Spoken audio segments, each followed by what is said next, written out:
I'm just giving the koi some Wheatgerm. Very easy to do. You buy Wheatgerm in packets, you get a flask, you put about that much Wheatgerm in the bottom of your flask, fill the rest with boiling water, leave it overnight. I add a bit of garlic, let it soak in, drain it, and it's ready to use. But I've just given them that just to tide them over for a week while I've got a new food that I've got, which will be on the next clip.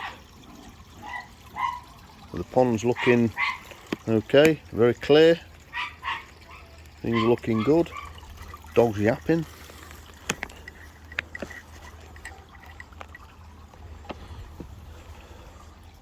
So pond balls will be going on soon.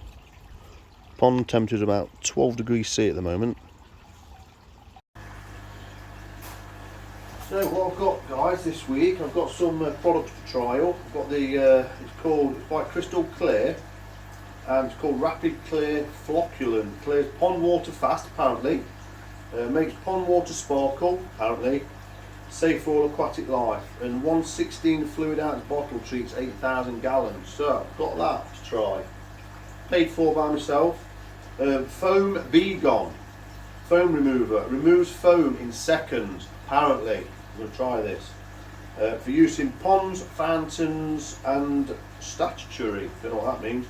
Safe for all aquatic life. And again, this 8 fluid ounce, well, that's a 16 fluid ounce, treats 8,000 gallons.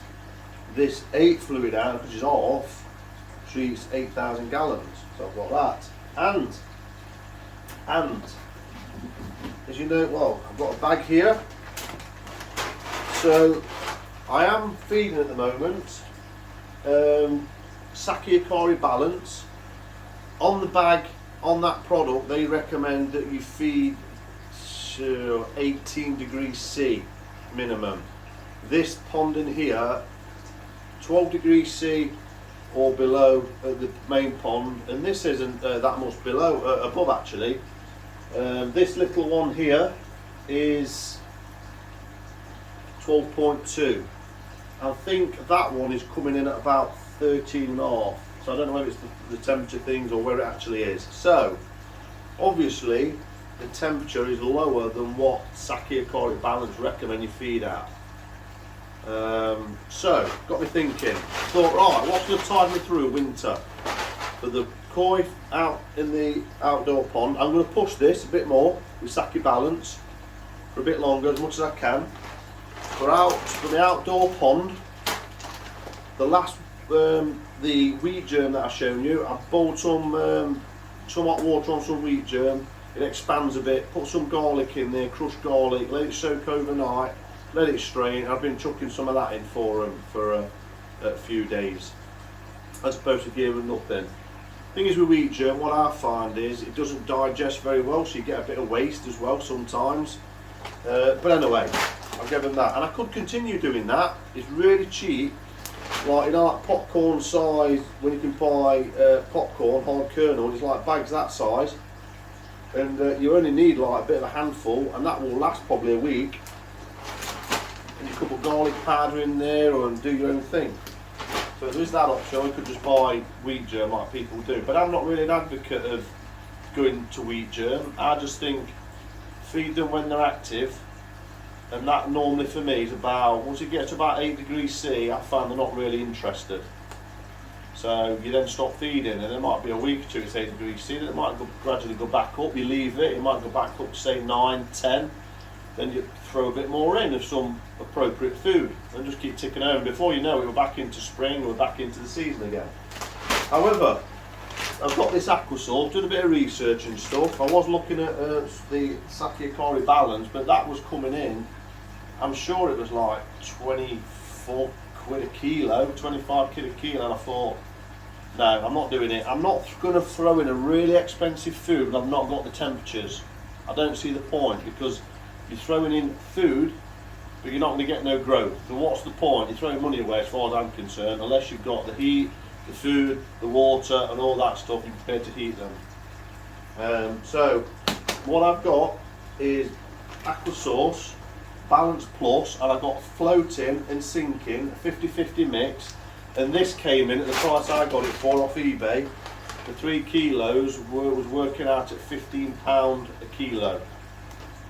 And I thought, you know what, still might seem expensive to some, but that's the level I'm prepared to kind of drop down to, if that, just to keep some, you know, condition there and have something to hand to feed them. That's my mythology anyway. So here we go, the sake 50-50, and also fish, when it's cooler, they're probably less likely to come up and stuff, and a bit more lethargic and slower. So, and I do like a 50-50 mix actually. I don't like the fish coming to the top and bashing, but the sinking is normally a little bit more expensive that I've found. So I've got a 50-50 mix there. So, why am I looking to use these? Because I don't normally advocate going to a product. Exclude the glad rags, people.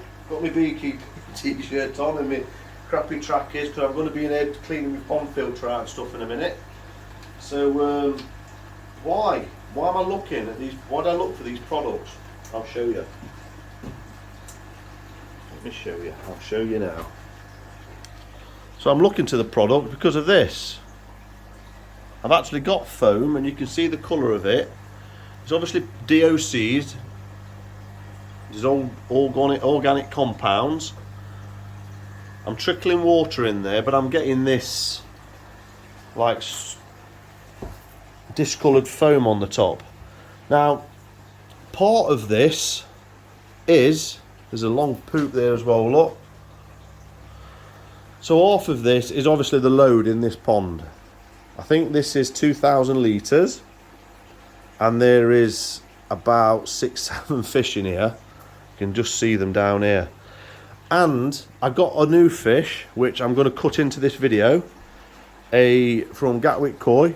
So see that cut, and it's a Showa, Momotaro Showa. So I've added that in there. So what I did, because I didn't want to put it in the QC in this one to a QT, because I've got these 3 fish in here with them sores on the side still, doing really well with salt in here. What I did, I put salt in here. Now anyone that's used salt, you'll know that it kills off. How is everyone? Not done a video for a while, so I thought I'd do a quick 10-minute one because I bought a new koi. I've been to Brighton for 3 days. Me and the wife's been to Brighton Monday, Tuesday, come back Wednesday, which is today, and a bit hoarse. Been to the Forest v Brighton game last night. So we've had a fantastic time in Brighton. Got to say, I've never been to Brighton before, but what an absolute fabulous place. Loved it. Loved the front, loved all the quaint little streets at the back. The Regency with the buildings, absolute lovely place. So I'd encourage anyone and everyone to go if you've never been. And on the way back, I looked up Gatwick Koi is literally from me coming from there up to the M25, before the M25 at Horsham. It was literally 10 minutes out of the way, so I couldn't miss up the opportunity to go and meet Gary for the first time. I've done lots and lots of communicating with and chats and stuff with Gary over the years, through social media and stuff like that. So I thought I wasn't going to. I was, but then I saw, you know, this morning was quite tired. Did loads of steps yesterday, and then the Forest game last night, and then we were on the train and stuff like that. But I thought, no, you know what? I've got to go in, pop in, and I have. So met Gary, lovely bloke. Like I say, finally good to, you know, shake hands and have a chat. It was only there for about an hour. Very welcoming. So if you're ever down that neck of the woods, Crawley, Horsham, then pop in and see him. And what I'll do now, I'm not really in the market for fish, to be honest with you. I've got quite a few at the minute, but if you see something you like, you tend to go for it, don't you? So I've always wanted, you know, I've got a couple of showers, but I wanted, you know, a little bit of a better one, and I got a Tosai. It's a hand-selected Momotaro Showa. So this one's right up my street. I saw it probably with about 10 minutes to go there. You keep looking in the tanks and stuff like that, don't you? And then I spotted it. I just seen the head. So if anyone that's seen my videos and what I like something with what I call a moody head. And when I mean a moody head, I mean, like, for me, like a sunset, a Japanese sunset with some clouds just going in front of it, that sort of look to it. And then something with you know, quite a pattern that looks like a pattern of kawaku, for example. So like I say, the only one I did see and like, I've seen stuff on his website. There was one on there that I really liked, so like I say, I might save some more pennies and go for something a bit bigger next time or something like that. But like I said, caught the eye with this Momotaro Showa Tosai. It's got potential for me. So I'll spin you around. Looks like a male to me, just with it going on the body shape. But it's 20, I've just measured it, I think it was 23 centimetres. And obviously like I said, I just like the three. I like that the head caught me. The head caught me.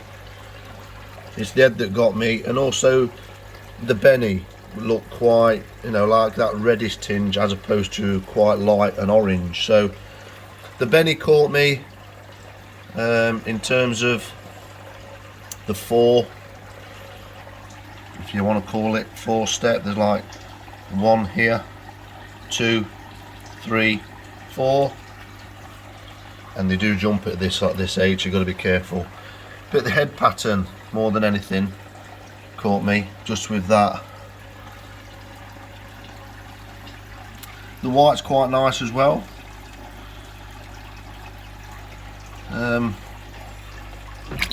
Oops, nearly tipped it up there. So yeah, a nice grow on fish, something to watch progress.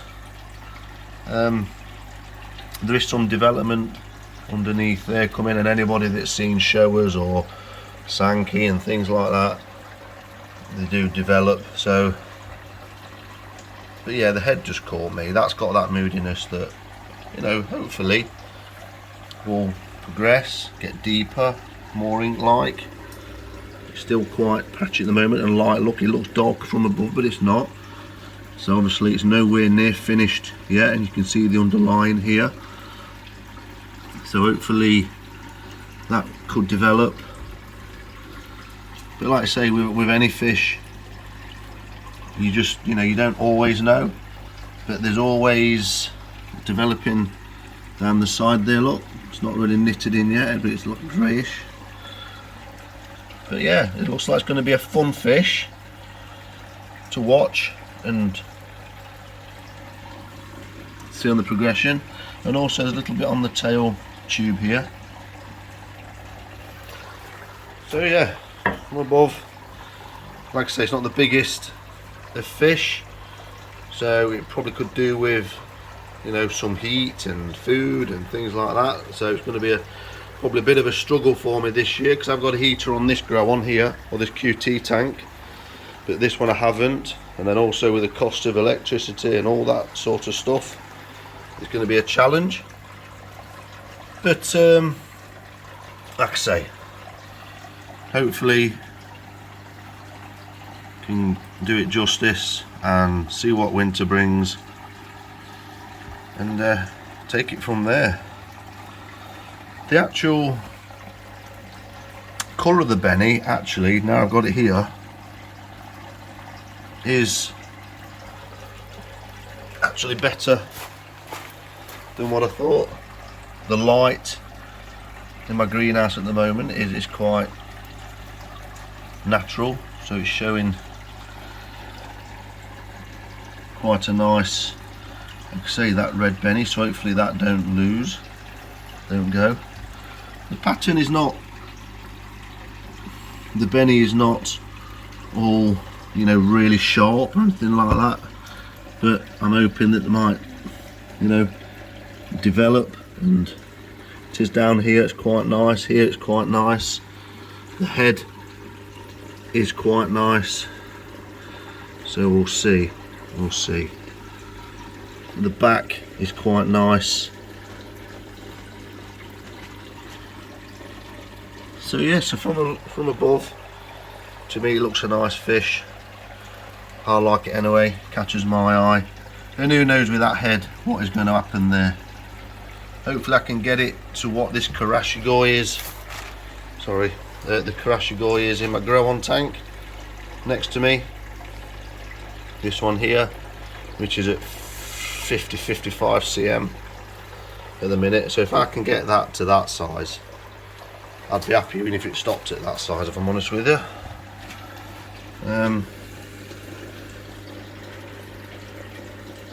There we go. Not a lot to say really. I'm a bit anxious. I want to get it in. So I think I'm going to stop that there, and just, if Gary does happen to see this video, which he probably won't do, I want to thank Gary. Nice to meet you. And yeah, I'll say again, Gatwick Koi. Get on the website. He's got a new website launching soon. Always got some nice fish, quality fish, and a good selection, you know, ranging from the hundreds to hundreds and hundreds. Okay, so on that note, thanks for watching. See you on the next one. At a certain percentage, it will kill off the algae. And every time I use salt, apart from on this pond at the minute actually, because there weren't a lot of algae in here, this one remained very clear, as you can see. But this one, I've got this sort of, I don't know, particles in there and discoloured water. And it was like that anyway. That's why I swapped the food. If you look at some previous videos, I mentioned that the Aquasource growth or whatever I was using, I seemed to equate that to a bit of discoloured water when I was using it. However, let me take this off and I'll show you in here. I keep cleaning this. I clean this about once a week. It's just the water's a bit discoloured, as you can see. So I thought, you know what? So I think the salt has kind of created it, because I think the salt was at 0.3, 0.4%, because I put the new fish in. See, I wanted to sort of have that bit of a balance of, there is some salt in there to hopefully give it that, you know, conditioning sort of thing of transferring into a new pond and new water and stuff, and also maybe just keep the slime coat and, you know, and improve the slime coat and just knock off if there was any risk with parasites or anything like that. That's my method in my mythology anyway. I'm putting a new little fish in there, Tosai, therefore just put some salt in with it. So I salted this pond, and it did seem to make it cloudier, because obviously it's killing off, I think, algae on the side of the pond. So then that's in the column of the water then, and then this is just getting foamier. And what I have been doing, I've been getting my koi sock, that, panning that look and skimming it off. And you can skim it off, because that's one thing I've not got. I've not got a skimmer on the side of this pond. I've thought about, should I add one? It would be helpful. I could maybe tee in, I don't know. I could tee in on this here. I put a tee there, come up with a valve and have a pipe going through and sticking up, and then have a cup with like one of them upright skimmers, so it's drawing in water, and then use the valve just to crack it slightly open so it's not interfering with the draw off the easy pod. I've thought about that, but then I don't really want to put an hole in this, if I'm honest with you. So I just got thinking, I just put a search on eBay and stuff like that, as you do, and I found these products, and I thought, you know what, I wouldn't normally go to this type of stuff because I'm just one of them that thinks you look after your water, but I thought it'd be interesting. It weren't massively expensive. I think it cost me about 20 quid for both. And this one, 30ml, treats up to 500 gallons. So that'll about 30ml will about do me in this. So RapiClear, designed to clear cloudy, muddled pond water quickly, usually within 1 to 3 hours, depending on the size of the pond. RapiClear will quickly restore pond water to a brilliant shine. That's quite a quite a statement, isn't it? RapiClear has unique properties allowing suspended particles in water to attract together and fall to the bottom of the pond, where they can be vacuumed out or removed by the filtration. So it should get drawn down the filter bottom drain and out into the easy pod. This results in an extremely fast clearing of the pond. RapiClear is safe for use with fish, plants, birds, domestic animals that drink from the pond. So I'm going to try that. I'm not going to show you how to try it, because basically just pour it in there. Application. When a problem arises, apply RapiClear as prescribed up to every 3 days until pond becomes clear. So there you go. But there you go.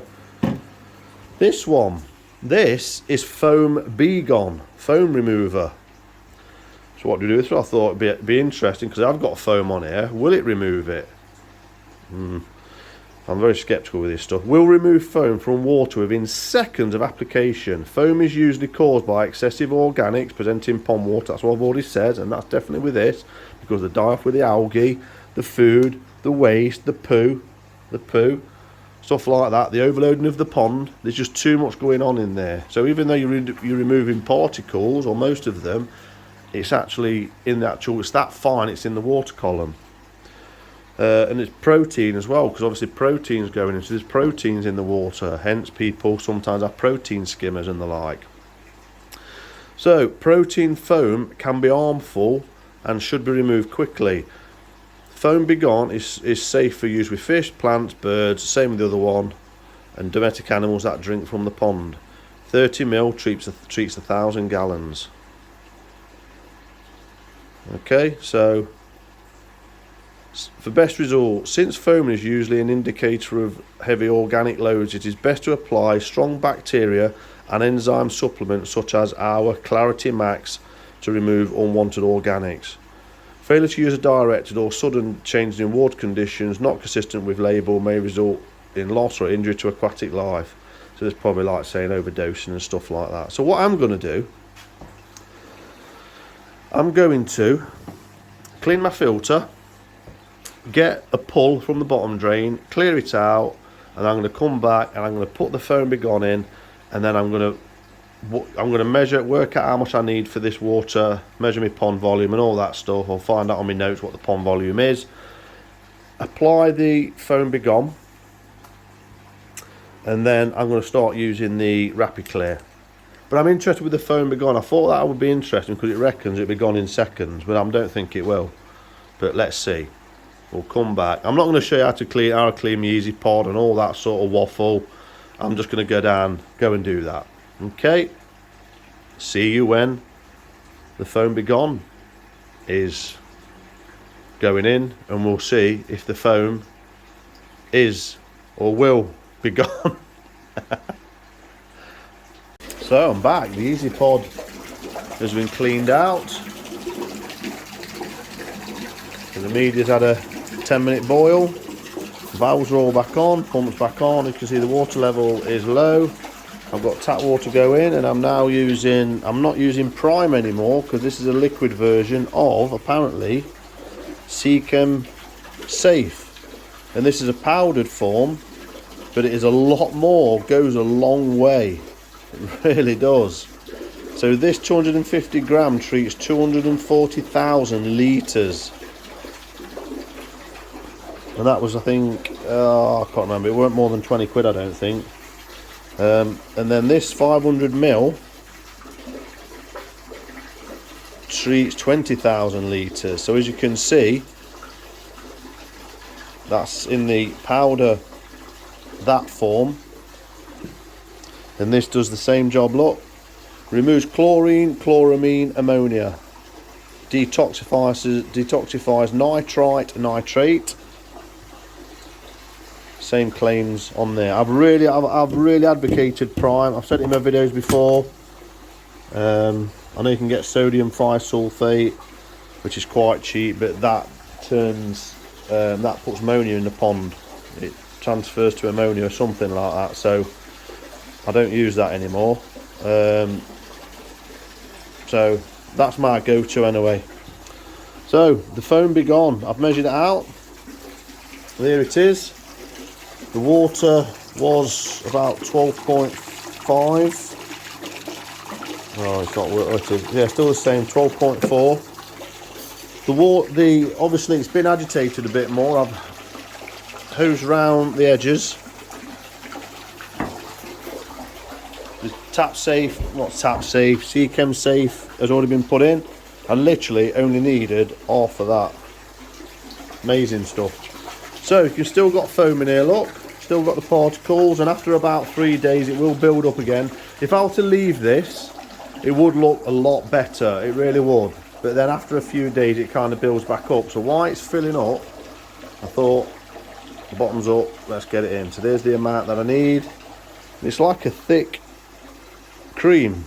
Well, it's not as that thick, so it won't cling, but it's like a milk. So there we go. Now before I do that, on the front, not on the small print, removes foam in seconds. In seconds. Remember that claim.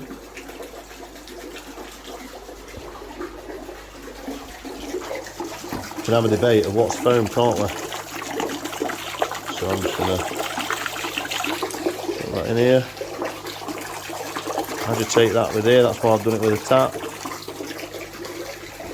Let's see. Oh no, foam's still there. That's seconds, isn't it, guys? Have I got high expectations? So let's just see.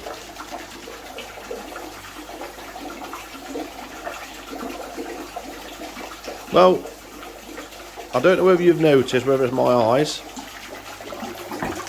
There was foam where the bubbler is. There was foam here. Remember seeing it? There's like a bit of a where it's producing foam.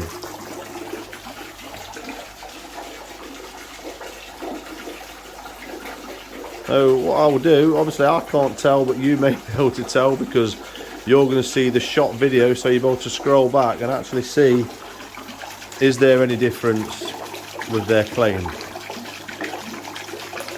I don't know whether it's, I don't know, with that water shot that way, if you look here, there is foam there, and I don't know whether that was further down before. Like I said, I'll have to look at the video, but I seem to remember when I was watching beforehand that this was like a foamy where the bubbles were pulling back, like where they get the sea line, you know what I mean, like the turbulent line. So, and then it's clear there, and then it's foamy here, so I don't know. Anyway, it's gone in. See how that performs. It does say on the bottle that persistent problems, application rate for persistent and heavy foaming problems, apply foam begone as needed. As needed. So I suppose it should get rid of the foam, and then if it comes back you then treat again.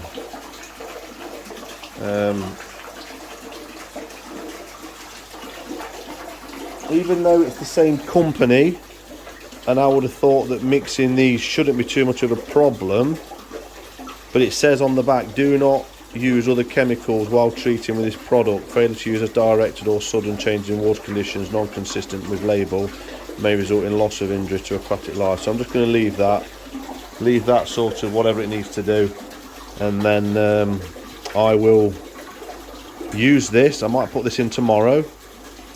And then I'll come back to you on the next one to see.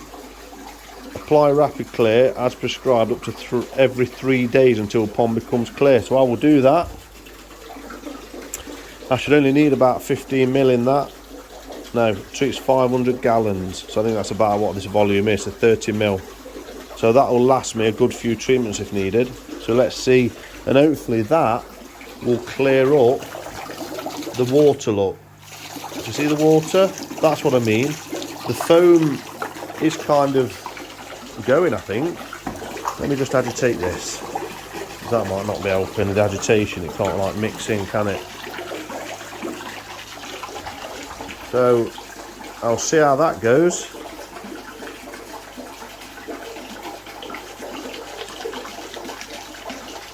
It does kind of look better, don't it? That's gone, look. And that seems to have gone over there. I don't know. Let us know in the comments. What do you think? I'll soon know if I keep using it and I don't get that foam coming back. Or what I will do on the first sign of it, because like I say, it's normally been about 3 to 5 days it will come back. More. Obviously it's never completely gone away. But it's always like kind of been there, even when I've skimmed it off the top, as you can imagine, then it kind of just builds back up again. So we'll see that. So hopefully the foam, it does look better to me. With my eyes in real time, maybe it's me. That, what's it called? Placebo effect maybe when you use something. It certainly looks a bit better. It's certainly not creating any more by the looks of it, by those bubbles, and before it would do, definitely. So I think what I'll do now, the water's about there. I think before it goes, I'll just give it a little bit of a light rinse, and I just get that foam there out of the way and things like that. And then that's it. I'll call that a wrap, I think. So the fish don't seem to be too deterred by it. I think the water quality is still adequate, even though it's not clear. So hopefully the foam be gone is helping. I think it's helped. Looks better to me. And then the RapiClear, hopefully that will then get rid of this. See the water. Not as clear as it could be. There's obviously very, very minute fine particles. So hopefully that'll act as a flocculant, make it all bunch up, and the filter can clear it out. Because I would like to see the fish, if I'm honest with you. You know what it's like. This hose is a pain because it gets its own life. So I think what I'll do, just agitate the edges, give it a bit of a clean. Let me clean that edge there. I'd like to clean that edge of that. Just that bit of that.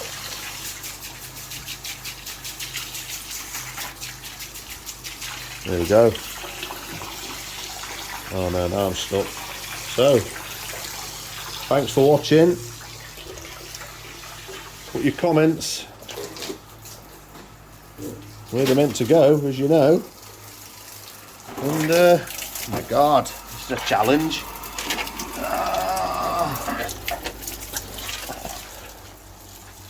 These hoses are weird. It split, so I cut it down. So I'll just use it for this now. I do like to try and limit the actual water in this greenhouse in winter because it gets very condensated and drips. So there we go. I will conclude this now. Back to normal. I actually got one of these brewery type filters. So when I turn the actual Easy Pod back on, it collects. These are about 13-14 quid. They're not cheap, but what I find is when you whip any filter back on, so when you turn your filter back on, you're going to get suspended particles and it go down the pipe and back into the pond. So if you just drop that down the centre, it will collect the crap. So that there, look, all of that would have gone back into the pond. Some people probably leave these in for longer, but I'll probably forget. I did forget actually, and I left this in for 3 days, and I come in and I thought, what's going on? The pond, there was something quite drastic. What was it? I think the Easy Pod had dropped right down here. The water level in the Easy Pod had dropped down because obviously the water was no longer going straight through the centre. See, I've just disturbed it now. Look at all that crap. We zoom in. You can see that going down the centre. So I've just dislodged all that muck because it came out the bottom of the filter. So you can see that right down the centre there. It's actually getting sucked right back down the centre of there, whereas all that would have been going back into the pond. There you go, fish are looking a bit keen. Oops, sorry. Yeah, I think that foam be gone. I'm quite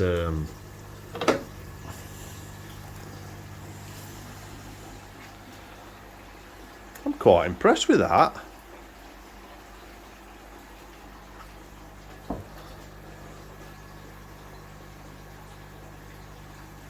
It's never, after I've done that, it's never been that clear before, after doing what I've just done with the filter. That's just water where the net was in the actual water. A bit of glare off the top, look. There we go. So there you go. I'll soon know if in a couple of days see how long it lasts for. No, do you know what? First impression with that, foam be gone. I'm quite impressed with that. For the price, I would go as far as saying at the moment, first impressions are good. It seems to have helped along with the filter clean, because I could just say, oh, it's just that, but that might be worth looking up and having in your armoury if you've got a pond that keeps producing it. A water feature, you know, water feature where you got the waterfall and it keeps producing, might be worth for a decorative effect. Flocculants left, see if I can get these particles out of this pond. Let's see. I'll give that a course of treatment. Please put a thumbs up. Please subscribe if you haven't already. Oh, and I'll see you. Oh, look at that timing. Let's see if a fish will come up. They probably won't when I'm here, but should you have an extended watch?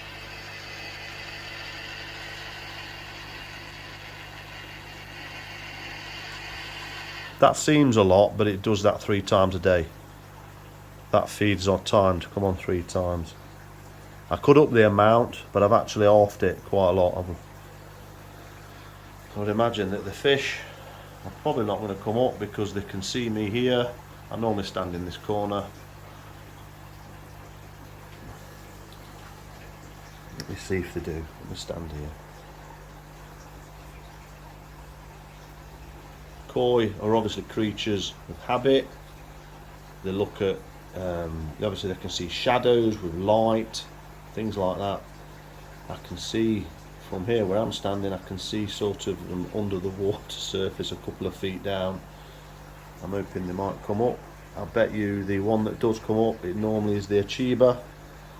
The Coda Achiba is normally the first one to rear its head and be the bravest, and then the others all keep having a nibble. There's never any food left when I come into the orchid house or this room anymore. There's never any food left, so it's always gone and eaten. So I will shut up for a few minutes, give it a couple of minutes in the hope that they come up and they take some food. I'll see you on the next one. There you go, the Achiba. Said it'd be the Achiba, didn't I?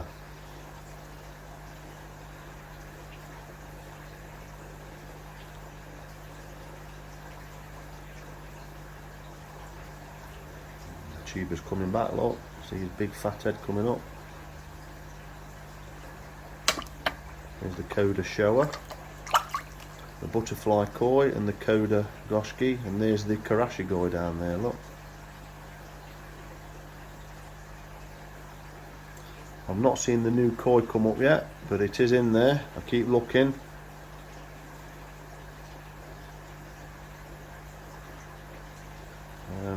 I would like it to come up. What I do ever so often, use my koi pump.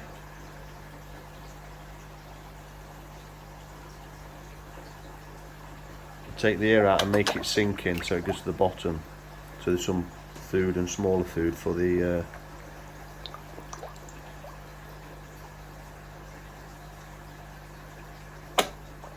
for the new Tosai I've got in there, the one fish.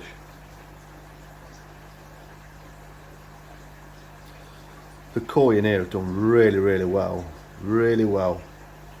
Those coda that I said never grow, they have actually put some great shape on. They really have.